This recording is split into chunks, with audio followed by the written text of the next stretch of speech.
Amigos, ¿qué tal? Esta vez vamos a ver otro pequeño videotest de 20 preguntas. Iniciamos con la pregunta uno. Paciente de 45 años consulta por disminución de la agudeza visual de su ojo derecho. Refiere como antecedente haber sufrido queratitis herpética grave hace 2 años en ese mismo ojo, la cual tardó varios meses en cicatrizar. Al examen con lámpara de hendidura, usted observa una zona blanca, densa, opaca que compromete el espesor total del estroma corneal, impidiendo la visualización de las estructuras de la cámara anterior de esa área. No se observa edemas ni signos de inflamación activa. ¿Cuál será la alternativa correcta? Glaucoma corneal, edema corneal agudo, erosión corneal recidivante, catarata nuclear, hipoplión en cámara anterior. Pregunta que sí, está un poco difícil, pero la vamos a hacer sencilla. Hipopión, ¿qué es? Leucocitos o tal vez en otras guías se encuentra como pus en la cámara anterior. Aún así, esto que exista pus, leucocitos, no nos da el dato de que haya una zona blanca, densa, opaca en el estroma corneal. Incluso anatómicamente la podemos diferenciar. Catarata, opacidad de cristalino, descartada.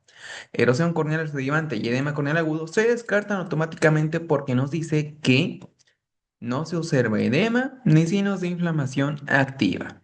Entonces, ¿cuál nos queda? El glaucoma corneal, la cual cuadra con todo, con el antecedente de la queratitis herpética, porque ojo, el glaucoma corneal no es una enfermedad en sí, sino es un proceso cicatricial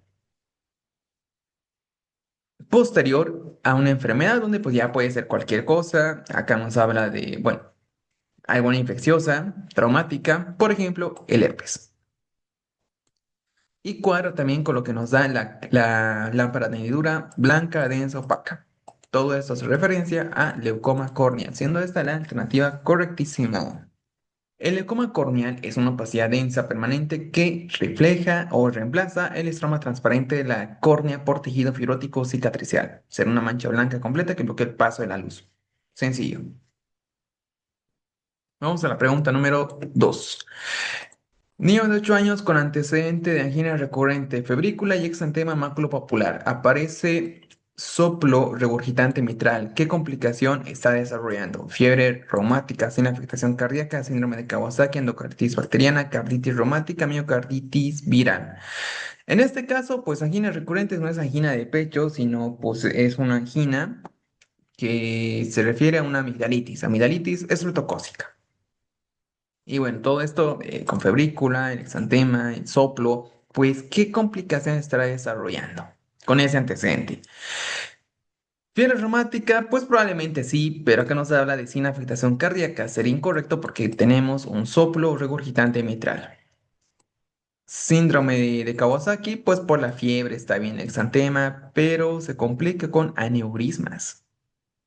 Descartada. Endocarditis bacteriana en niños es un proceso rápido, agudo, inestable hemodinámica, fiebre alta. Descartada. Carditis reumática, lesión valvular mitral o miocarditis viral. Miocarditis viral no tendría que ser algo bacteriano, sino viral.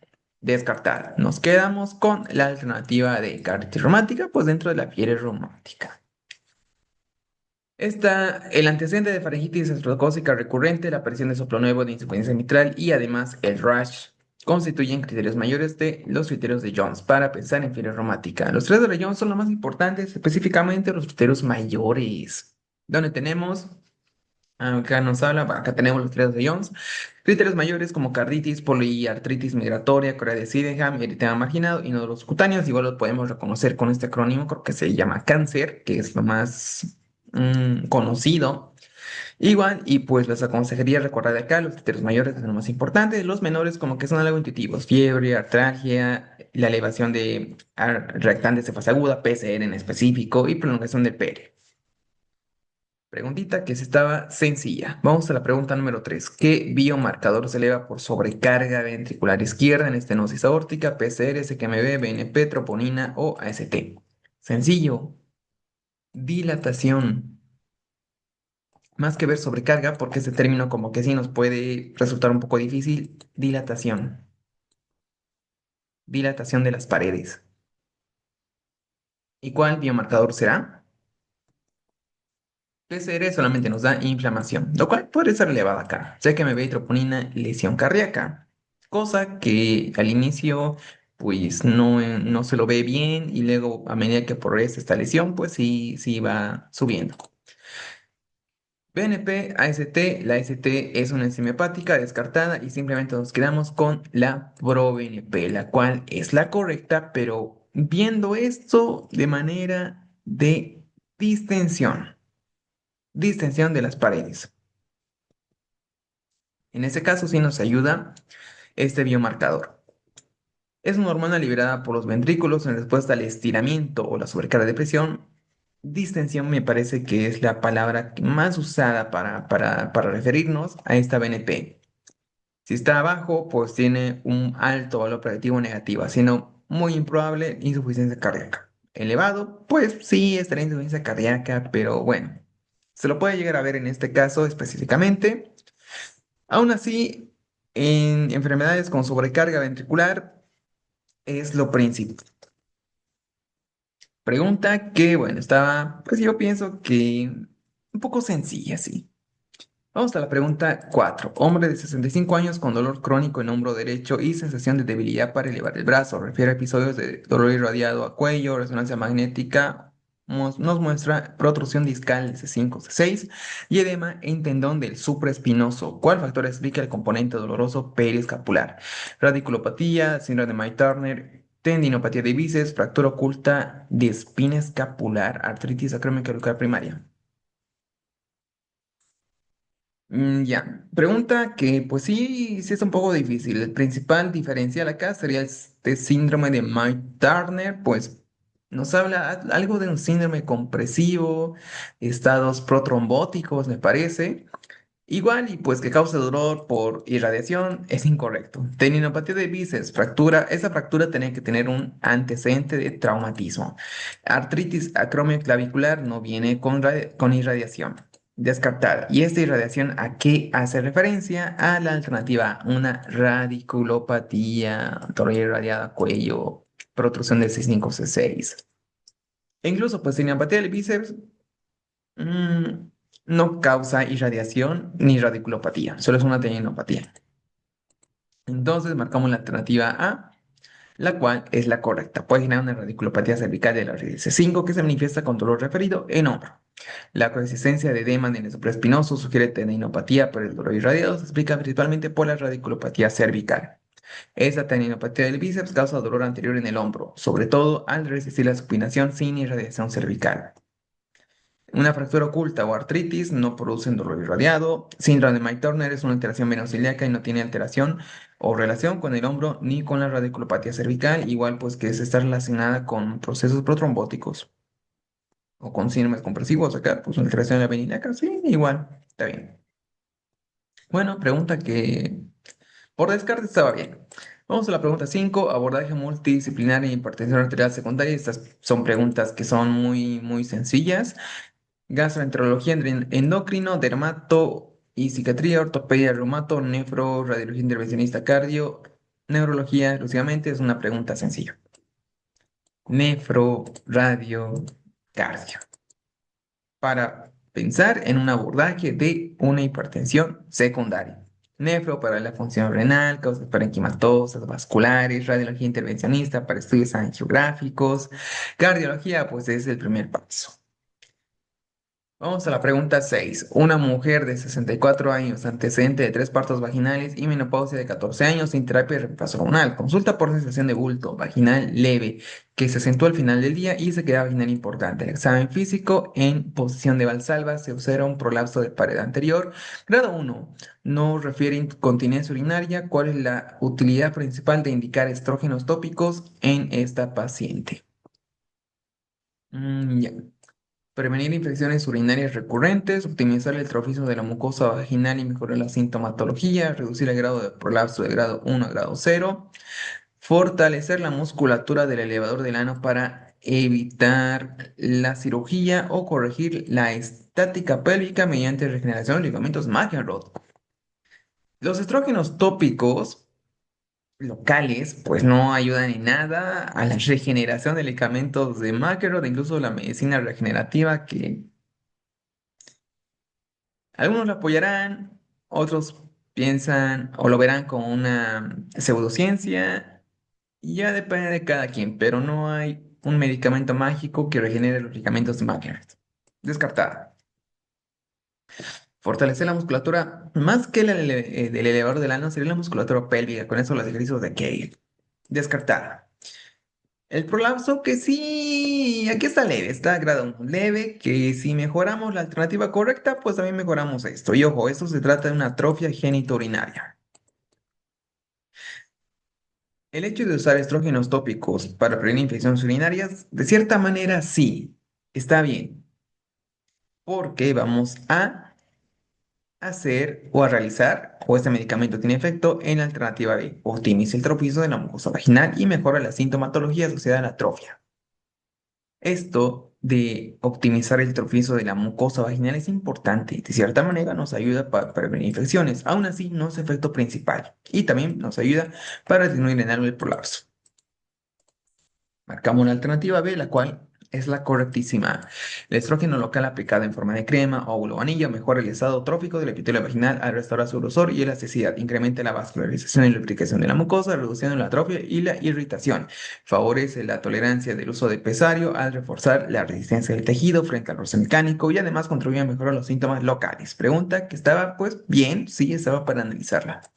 Vamos a la pregunta 7. Hombre de 28 años, sexualmente activo, consulta en el servicio de urgencia por dolor testicular, derecho de 48 horas de evolución, de inicio gradual, asociado a disuria y aumento de volumen local. Al examen físico destaca eritema escrotal, epidídimo derecho aumentado de tamaño y muy sensible a la palpación. El dolor disminuye levemente al elevar el testículo derecho, signo de PREM positivo y reflejo cremastérico está presente. No refiere antecedentes de trauma. ¿Cuál es el diagnóstico probable? Orquitis urliana, parotiditis, cirrosis de la tensión, epididimitis aguda, torsión de Morgagni, torsión testicular. Torsión testicular es totalmente incorrecta. Por lo general se da en adolescentes. Un testículo en aumentado de tamaño, enrojecido, muy doloroso. Tenemos un margen de 6 horas para realizar la cirugía.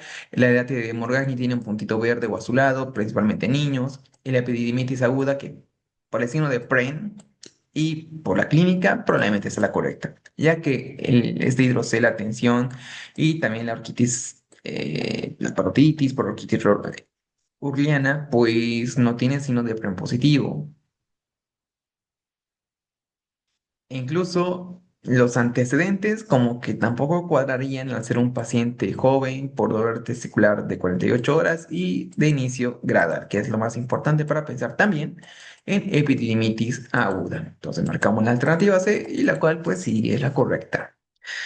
Este epididimitis es la inflamación e infección del epididimo, un conducto ubicado en la parte posterior del testículo que participa en el almacenamiento y transporte de los espermatozoides. En hombres puede asociarse infecciones urinarias, obstrucciones de la próstata que facilita la colonización bacteriana retrógrada, pero aún así generalmente es causada por transmisión sexual. Clave. ¿Qué más tenemos acá? Su manifestación es dolor escrotal progresivo, edema, acompañado de fiebre, disuria, cosa que lo veíamos en la misma clínica. Vamos a la pregunta 8. Mujer de 46 años con diagnóstico de esclerosis sistémica limitada. Consulta por dificultad progresiva para abrir las manos y rigidez de dedos. El término esclerodactilia en el contexto de esclerosis sistémica se refiere a el cambio de coloración de los dedos con el frío, la presencia de calcinosis de dedos, inflamación de articulaciones en los dedos, reabsorción de las falanges distales o engrosamiento y endurecimiento de la piel de los dedos. Pregunta que está súper sencilla. E incluso, pues creo que en el mismo enunciado nos dice la alternativa correcta. El cambio de coloración de los dedos es el Raynaud. Puede ser pálido, cianótico y luego ir con rubor. Descartada.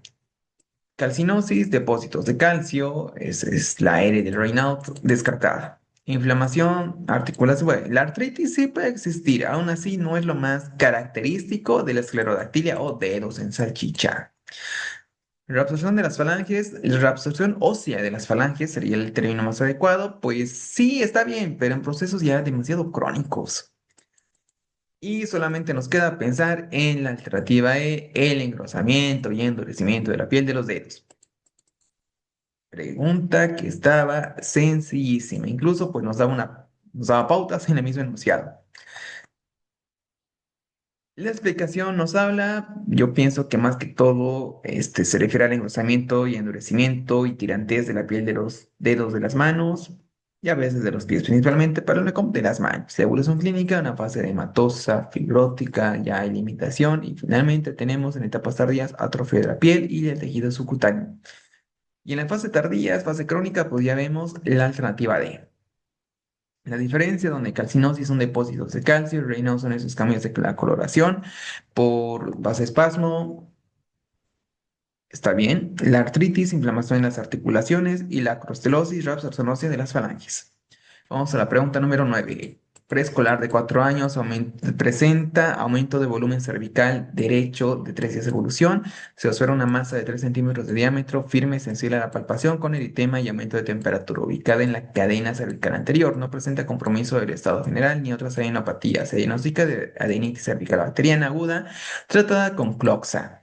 Si el paciente presenta una buena respuesta clínica, inicial a las 48, 72 horas. ¿Cuánto dura el tratamiento? 1 a 2 días, 10 a 14, 21 a 28, 3 a 5, 4 a 6. Sencillo. De hecho, nos da todo, acá nos da todo. Diagnóstico, tratamiento, clínica. Solamente son los días del tratamiento. Y si es algo bacteriano, pues, y nos dice incluso hasta los 3 días está bien.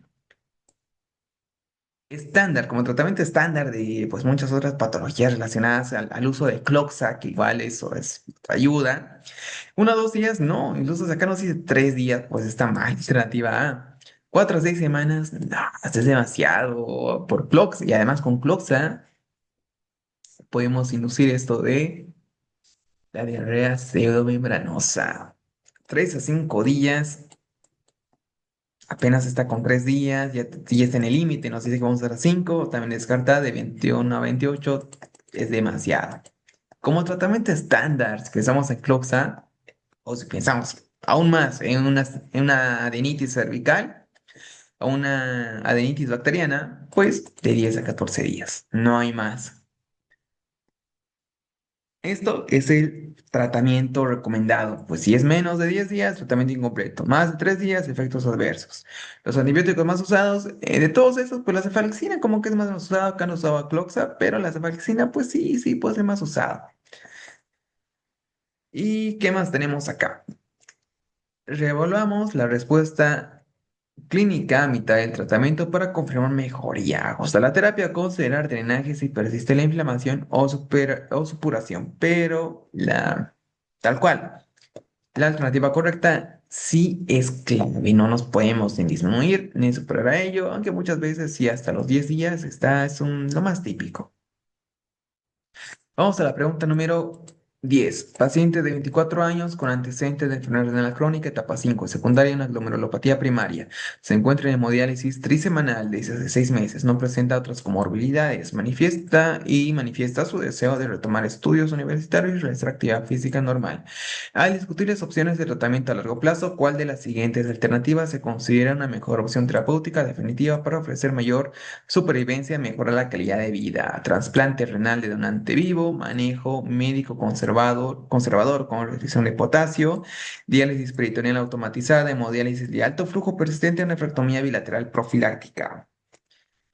Pregunta que sí parece difícil, pues tenemos un paciente joven primero, en enfermedad renal, etapa 5, o sea, pues ya etapa muy avanzada.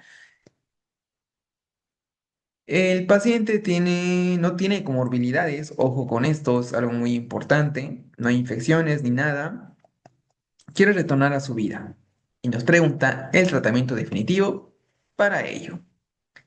Obviamente no vamos a seguir con diálisis ni hemodiálisis, esos tratamientos no son definitivos. La nefrectomía bilateral se usa en casos de que sí tenga comorbilidades, por ejemplo, infecciones recurrentes, riñón poliquístico, descartada, y el manejo médico conservador se utiliza en el caso del que el paciente fuera adulto mayor, que pues también tuviera estas infecciones recurrentes, así que igual la podemos descartar, simplemente nos queda como tratamiento definitivo para ofrecer mejor o mayor supervivencia y mejor calidad de vida, pues la alternativa A. Sumamente sencilla esta pregunta, pero igual nos podemos confundir la edad, las comorbilidades y todo esto. Este tratamiento del trasplante ofrece la mayor supervivencia y mejor calidad de vida y menos complicaciones que la diálisis crónica. Permite una rehabilitación mucho más rápida y pues también permite cumplir las manifestaciones de este paciente o los deseos de este paciente de mantener o de tener nuevamente una vida, entre comillas, normal. Vamos a la pregunta 11. ¿Qué prueba es más sensible que el MMC para detectar DCL? Desde Rockwood, Glasgow, Rorschach, Montreal Cognitive Assessment, Bartek. Ya.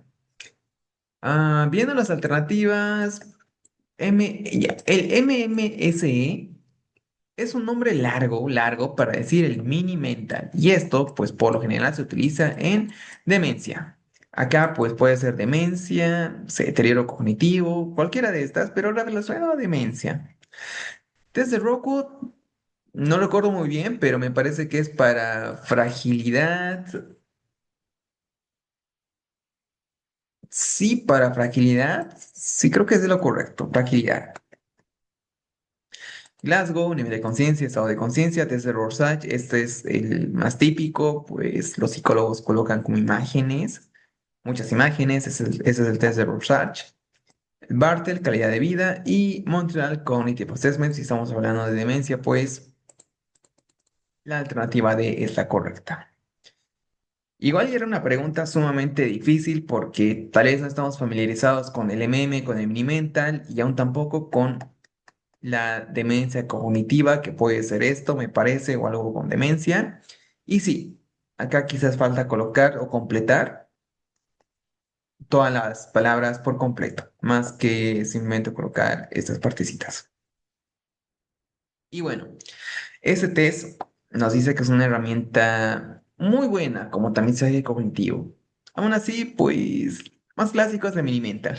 La verdad, lo más clásico es el mini mental. Pero bueno, igual nos puede llegar a servir. Vamos a la pregunta 12. Una mujer diabética con dolor torácico atípico y sospecha de síndrome coronario agudo sin elevación del segmento ST, troponina normal y el electro con depresión transitoria del ST. Manejo inicial. Bueno, ya de hecho ya vemos cambios en el electro, una isquemia miocárdica. ¿Qué vamos a hacer acá? Recuerden que esto, una angina inestable, se produce pues porque hay un trombito que está ocluyendo la arteria y debemos evitar que este trombo ocluya de manera total el vaso. ¿Y cómo hacemos esto? Con fibrinólisis, reposo, angioplasia primaria, observación sin fármacos o doble antiagregación y anticoagulación. Lo correcto acá no es la angioplasia primaria, esto lo usamos con elevación del segmento ST, reposo absoluto y auscultación y observación sin fármacos totalmente contraindicados, ya tenemos síntomas, ya tenemos la cambios en el electro.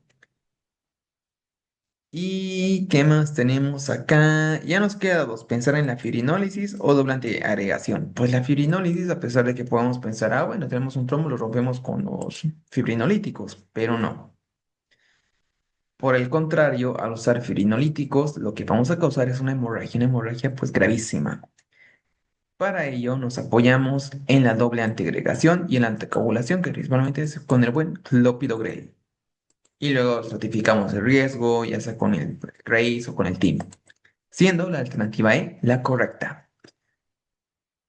Este síndrome coronario o esta angina inestable, cuando lo persisten cambios dinámicos en el electro, necesita, nosotros debemos iniciar el tratamiento farmacológico de inmediato y eso se lo hace con la doble antiagregación junto a una anticoagulación que puede ser con heparina, fondoparina, o saparina en sí.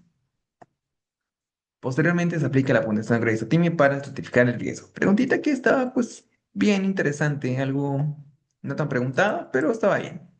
Vamos a la pregunta 13. Un escolar de 12 años previamente sano consulta por un cuadro de 24 horas de evolución caracterizado por dolor intenso en la rodilla derecha que le impide la deambulación, asociado a aumento de volumen local y fiebre de 39 grados. Al examen físico se observa eritema, calor local y limitación dolorosa marcada de los rangos de la movilidad articular.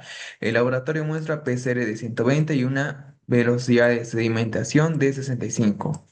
¿Cuál es la conducta diagnóstica más adecuada e inmediata? Resonancia magnética para evaluar la rodilla.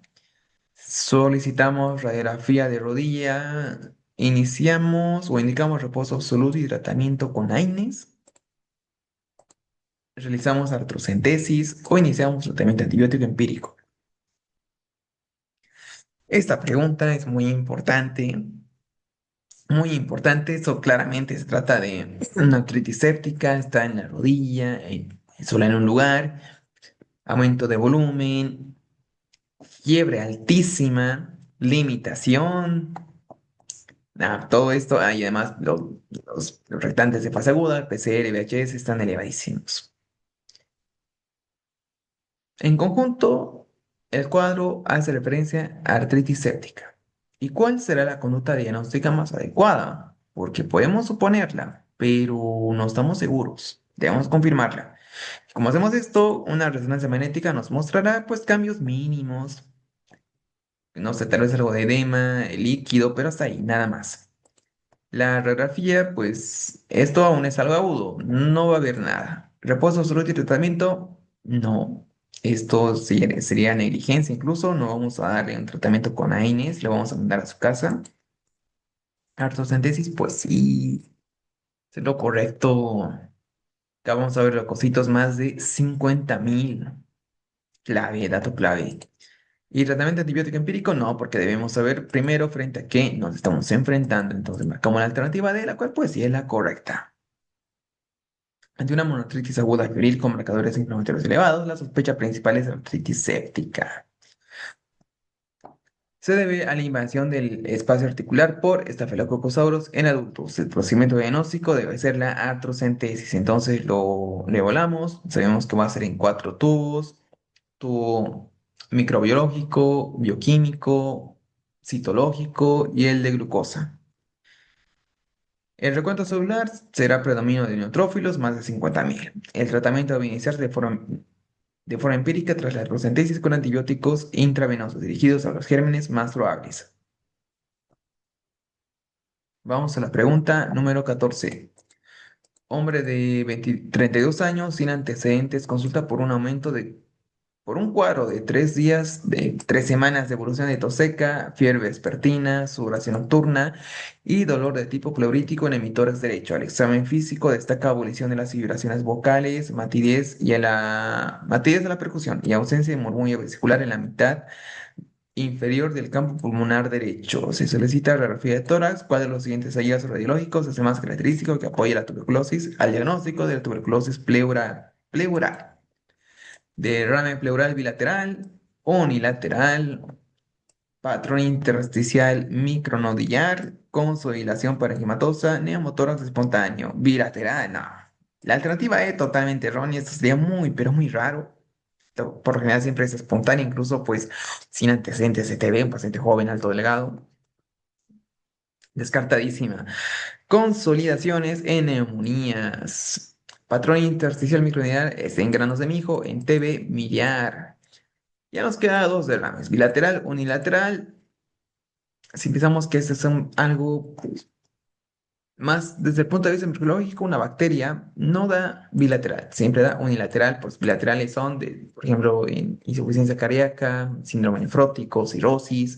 En esos casos sí, y otra manera, pues mucho, pero mucho más fácil de verla es por el enunciado, que nos hablaba de que todo es en el lado derecho. Así que vamos a colocar la alternativa B, la cual es la correctísima. Pregunta que estaba sencillísima. En ausencia de consolidación lobar clara, sugiere TB pleural en el contexto clínico apropiado, pues en el contexto clínico apropiado, que es al final todo lo que nos sabe el enunciado, incluso acá ya nos decía tuberculosis pleural. El hallazgo radiológico típico, muy frecuente el derrame, la falta de consolidación pulmonar ayuda a diferenciar la de neumonías y el diagnóstico debe confirmarse con estudios bioquímicos y microbiológicos. Vamos a la pregunta número 15. Recién nacido de término sin antecedentes mórbidos durante el embarazo presenta como único factor de riesgo el haber permanecido en unidad de cuidado intensivo por 7 días debido a sepsis neonatal tratada con amikacina. Antes del alta se le realiza un tamizaje auditivo universal con emisiones autoacústicas. Resultado alterado o referido en ambos oídos. ¿Cuál es la conducta más adecuada a seguir con este paciente? Solicitamos tomografía computarizada de oídos para evaluar malformaciones de cadena vesicular. Repetimos las emisiones otoacústicas a los 3 meses. Tranquilizamos a los padres ya que el resultado suele deberse a falsos positivos por líquido en el oído medio. Realizamos potenciales evocados auditivos antes del mes de vida o iniciamos inmediatamente el uso de audífonos. Pregunta que sí está difícil.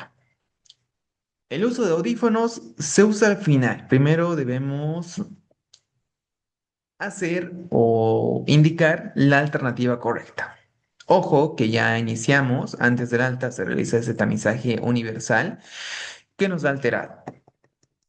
Posterior a la amicacina, que es un factor de riesgo, es ototóxico y más aún en neonatos, a pesar de que esté dentro de los rangos, igual puede causar sordera o hipoacusia.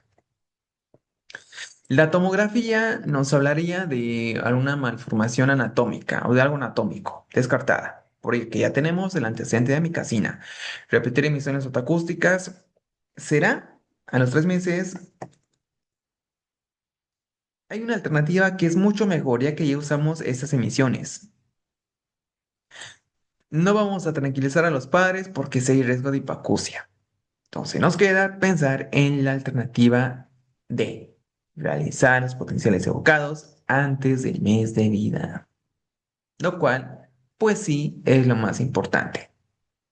Incluso, en vez de realizar esas emisiones acústicas, ya podemos realizar directamente los potenciales evocados, la cual es la correcta. Diferenciación entre estas emisiones y los potenciales, pues esas emisiones evalúan únicamente la entrada de las células ciliadas externas de la cóclea. Nada más que ello, no detectan problemas más allá de la cóclea. Estos, estos potenciales, pues, miden la actividad eléctrica real del nervio auditivo, de las vías auditivas en el tronco cerebral en respuesta al estímulo sonoro. El factor de riesgo acá es la ototoxicidad y sepsis, pero más que todo se referiría a la amicacina. Realizar esto de los potenciales antes del mes de vida permite captar de forma temprana si existe retraso de conducción de la señal o ausencia de respuesta eléctrica, algo que una segunda emisión no podría verla. La meta internacional, que es lo más importante de todo esto, nos habla de esto de los potenciales. Tamizaje al mes 1, diagnóstico a los 3 meses y la intervención a los 6 meses. Si un bebé falla en las emisiones iniciales, se debe realizar esto de los potenciales. A los 3 meses ya se debe tener la certeza del umbral auditivo. Y la intervención será a los 6 meses, donde ya se va a confirmar la hipoacusia y pues ya vamos a pensar en realizar o en indicar los audífonos.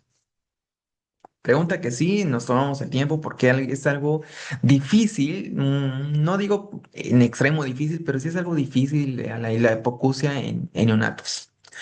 Vamos a la pregunta 16. Multípara de 34 años cursó un embarazo de 32 semanas, consulta por prurito intenso nocturno que comenzó en las palmas y plantas, extendiéndose luego al resto del cuerpo. No presenta lesiones cutáneas primarias, salvo exploraciones por rascado. El perfil hepático muestra elevación moderada de las transaminasas y marcada de sales biliares. Se diagnostica colestasis intrahepática del embarazo, más allá del riesgo de morbo y mortalidad fetal, cuál es una complicación para la madre. Desprendimiento prematuro de placenta no inserta, crisis hipertensiva y proteinuria, insuficiencia hepática fulminante, ruptura hepática espontánea, coagulopatía por absorción de vitamina K. Por lo general, esto como diagnóstico se trata de una colestasis intrahepática del embarazo. Fisiopatológicamente, por esto de las sales biliares, que si se dan cuenta, se van a áreas periféricas. Entonces, hay fuga de sales biliares. Las sales biliares nos ayudan a manera de degradación de, por ejemplo, las grasas. Nos provoca un síndrome de mala absorción. Y acá estarán relacionadas pues muchas vitaminas, las liposolubles, por ejemplo, la A, la D, la E, la K. Esto es la manera, yo creo que más sencilla de ver la fisiopatología de toda esta colestasis, o de parte de la fisiopatología, porque en sí es muy amplia. Recuerden que esto es en el segundo trimestre junto con la crisis hipertensiva, pero esta no es una complicación. Desprendimiento prematuro de placenta también inserta, relativo, pero aún así no es su complicación como tal dentro de lo pequeño que vimos o de esta pequeña parte de la fisiopatología. La insuficiencia hepática fulminante y la ruptura hepática son casi nulas. E incluso, pues en la madre, las morbilidades que pueda traer son pequeñas. Más que todo afecta al producto. Y si es que hubiera alguna alteración, una complicación sería la coagulopatía por la misma mala absorción que está dentro de la fisiopatología, ya que esta colestasis gravídica puede alterar la absorción intestinal de vitamina liposolubles, secundario a un síndrome de mala absorción, secundario a la fuga de sales biliares.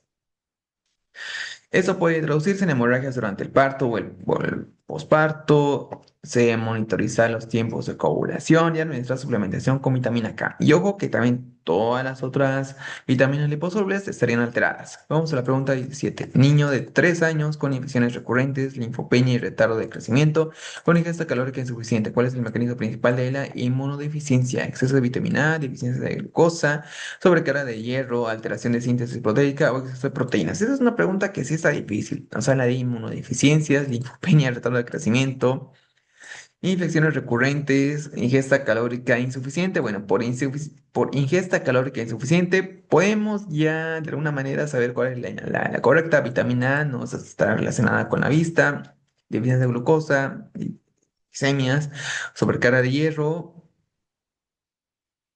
No nos debería dar ingesta o como clínica, ingesta calórica insuficiente, infecciones recurrentes. Sí puede ser relacionado a la alteración de la síntesis proteica más que el exceso de proteínas, pero sí también bastante relación con las proteínas. Vamos a marcar la alternativa D porque exceso no sería todo lo contrario a ingesta calórica insuficiente. Y sí, es la correcta y que nos dé la explicación. Bueno, la explicación nos habla de otras cosas. Desnutrición. Ya. En estos casos, cuando veamos, pues, fallas en las explicaciones, podemos venir acá. Crees que la respuesta es incorrecta, pero más que la respuesta, acá sería la explicación, que no es parte de la pregunta. Es otro tema, seguramente. Entonces, pues en estos casos solamente vamos a marcar acá, nos va a salir un recuadro de texto y escribimos ahí que sí, la respuesta pues no es del tema, es otro tema y con gusto el editor, el médico editor se encarga de corregir la pregunta. Bueno, eso sí vale la pena mencionarlo en este caso. Vamos a la pregunta número 18. Hombre de 52 años, trabajador agrícola en zona central, consulta por dolor leve en el hipocondrio derecho y sensación de plenitud gástrica de varios meses de evolución. No refiere fiebre ni baja de peso. Al examen físico se palpa una masa indolora, consistencia firme y bordes lisos en el área hepática. Se solicita una ecografía abdominal y revela una lesión quística de 8 centímetros en el lóbulo derecho, con múltiples vesículas en su interior. ¿Cuál es el órgano que se afecta con mayor frecuencia? Pulmón, cerebro, hueso, vaso, hígado. Claramente esto nos habla de un quiste atípico por neratidosis, por equinococos granulosos. Paciente adulto mayor o adulto, por lo general, con frecuencia será el hígado. Si fuera niño, pulmón. Entonces, pues marcamos el hígado, ¿de cuál es la correcta? Sencillo. Acá pues nos habla de que esos quistes hepáticos, acá se parecen centímetros de diámetro, pueden provocar dolor abdominal y hepatomegalia, y se alojarán con mayor frecuencia entre el 60 y 70% en el hígado. Recuerden que niños es pulmones, igual otro datito clave. Vamos a la pregunta 19. Una mujer de 32 años sin antecedentes ni importancia extraída de urgencias por 24 horas de duración con compromiso del estado general, fiebre y desorientación. El examen físico destaca palidez, ictericia leve y presencia de petequias en extremidades inferiores. No se palpa esplenomegalia, la laboratorio es 7,2, plaquetas 12.000, creatinina 1,8. Bilirrubina total 3,2, LDH 1200. ¿Cuál? En frotis de sangre periférica, abundantes esquistocitos. Ya, la conducta. Iniciar intercambio plasmático terapéutico, plasmaféresis, administrar inmunoglobulina endovenosa, Iniciamos esplenectomía de urgencia, iniciamos transfusión de plaquetas o niveles de Adam TCD y esperar resultado. Pregunta que sí está difícil. Debemos ver esto en conjunto, más que verla por separado. Joven, algo pues poco rápido, 24 horas de evolución, cuadro agudo, palidez, ictericia, petequias. ¿Será una púrpura? Pero bueno, tiene además, o sea, no vasculitis, tal vez, tiene esto, anemia, plaquetopenia, o sea, trombocitopenia, afectación renal, bilirrubina, LDH y esquizocitos, una anemia hemolítica y los esquizocitos, y pienso que son importantes. En todo este cuadro tenemos tres diagnósticos diferenciales importantes. Una púrpura trombocitopénica trombótica, púrpura trombocitopénica idiopática o una meningococcemia. En este caso, ah, por los esquizocitos, bilirrubina, LH, más parece púrpura trombocitopénica trombótica.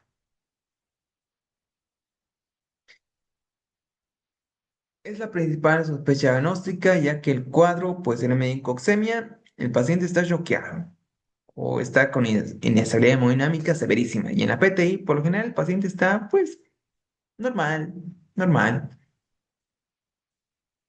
Además de que igual nos apoya bastante el hecho de los esquizocitos, que pues sí es un dato clave, y dentro de la clínica, pues la trombocitopenia, LH, igual.